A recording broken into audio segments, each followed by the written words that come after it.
All right, I knew my framing video was gonna piss off the wood framers, but I had no idea they were all that sensitive, cause I struck a nerve. I've now got a whole community of pissed off chippies chirping at me from their iPads.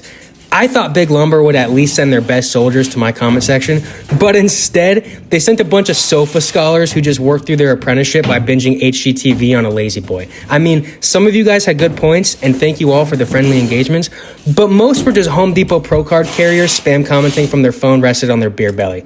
So listen up, you birdhouse builders. Watch me flip my lid while I drywall this basement, which I'll begin by saying I'm not going to claim to be a 10-year drywall master. I actually usually sub out my drywall, especially the taping, because that's a true art. 90% of my taping skills are all self-taught, so don't come at me for something stupid like using the wrong size knife. Now that is the last shred of humility that you're seeing from me in the rest of this video. First off, city inspectors, keep scrolling. This video isn't for you. Now, I'd like to thank the hundreds of you guys that fell into the engagement trap saying, "Oh, dude, you're so wrong. Metal absolutely is gonna rot. It rusts. What are you talking about?" Yeah, thanks for making that video viral.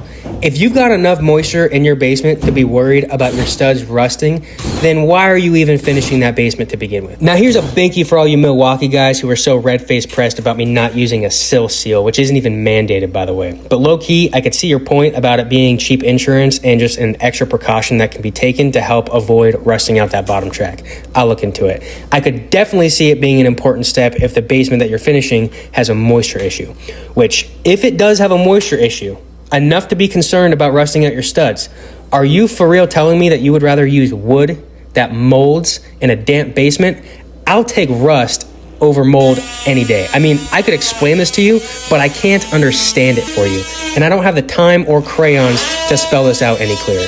Which leads me to the next argument some of you guys were making about installing a pressure-treated bottom plate and then building my wall on top of that with the intention to prevent the bottom track from rusting by having a layer of pressure-treated wood between the metal and the damp concrete. Now, I get it if your building codes require you to do this, which in mine they don't, but if they do, explain to me the logic in installing a moist pressure-treated 2x4, which takes months to dry out from the treating process.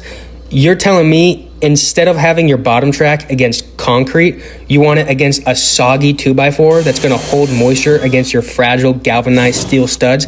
They're not that fragile, by the way. Look, I'd like to agree with you, but then we'd both be wrong. Now, based on some of your profile pictures, I can tell some of you guys have never even attempted to argue with a building inspector. Pro tip, the ones wearing these new stupid looking bicycle style hard hats are just asking to be called a pipsqueak, which if you're an inspector who hasn't scrolled yet, do yourself a favor, toss that stupid thing in the dumpster and get yourself a full brim hard hat like a real blue collar boy. See how cool this guy looks? Link in my TikTok shop. Give me your money. Now let's pick on the quarter zip wearing matcha drinking ladies who were saying that this basement needs a vapor barrier. Now, I'm not gonna argue with you, cause I 100% agree.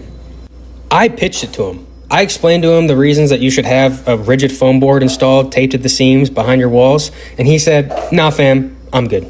He's used this room unfinished for years as a hobby room for his train diorama. It's actually really cool. He has like a whole intricate, detailed city built throughout the perimeter of the room with a train that runs around. I mean, it's so cool. Such a cool hobby. But he's never had moisture issues. He's a diligent homeowner. He runs a dehumidifier. He keeps his gutters clean to divert the water away from his foundation. But he's chilling and he knows it.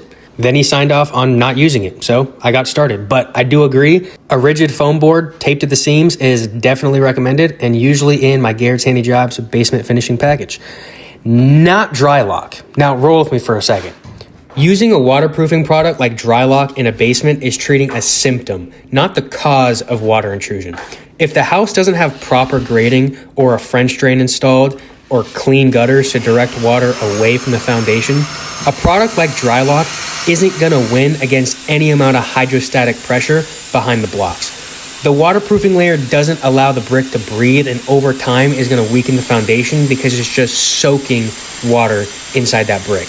It's really fake waterproofing.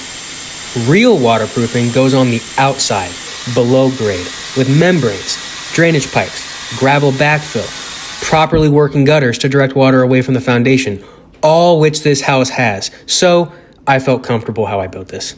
Now, in my previous video, when I used the kind words I chose to say that metal framing is faster than wood framing, which a lot of you really argued in the comments, I'm just gonna say, I've seen some of you foot draggers on the job site. You guys work like your hands never came back from lunch break. Don't even get me started on your wall layouts. I've seen straighter lines in a toddler's coloring book, okay? Now, for those wanting to leave a comment about me not using a kick jack in the beginning of this video, you might as well go get a job at Home Depot because you're about as useless as their employees. You should know a wood framer asked to borrow my kick jack to jack up some warped wall he built or something stupid like that, and he ended up taking off with it. So go get a job at Home Depot. No, I won't be asking you where the kick jacks are. I know exactly which aisle they're in because I know more than you. All right, bye. Love you.